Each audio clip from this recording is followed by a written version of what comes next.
السلام علیکم ورحمۃ اللہ وبرکاتہ۔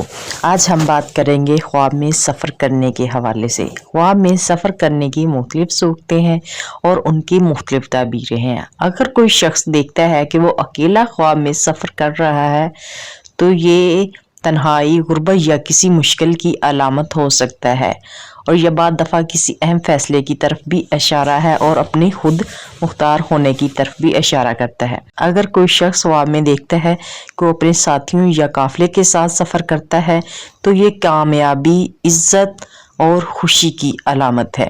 اگر کوئی شخص یہ سفر اپنے اہل خانہ کے ساتھ کرتا ہے تو یہ محبت، دوستی اور تعاون کی نشانی ہے، اور بعض دفعہ یہ کامیابی اور خوشی کی بھی علامت سمجھا جاتا ہے۔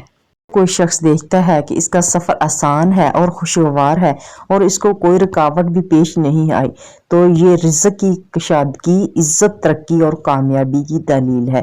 پریشان حال شخص کے لیے یہ خواب مشکلات کے ختم ہونے اور آسانیوں کے آنے کی نشانی بھی ہو سکتا ہے۔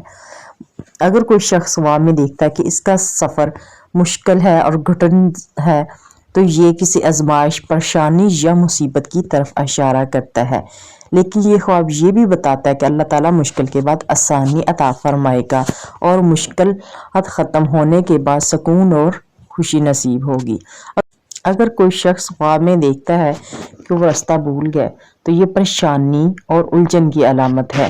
بعض دفعہ یہ دین سے غفلت اور دنیا میں گم ہو جانے کی نشانی بھی ہے، لیکن اگر دوبارہ صحیح راستہ مل جاتا ہے تو یہ خواب توبہ، ہدایت اور اللہ کی طرف رجوع کی دلیل ہے۔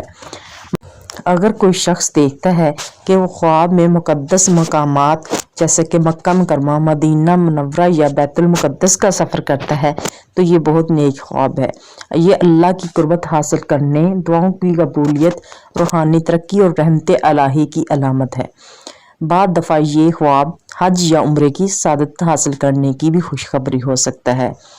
اگر کوئی شخص دیکھتا ہے کہ وہ خواب میں سفر سے واپس آتا ہے تو یہ آسانی، خوشخبری اور سکون کی دلیل ہے۔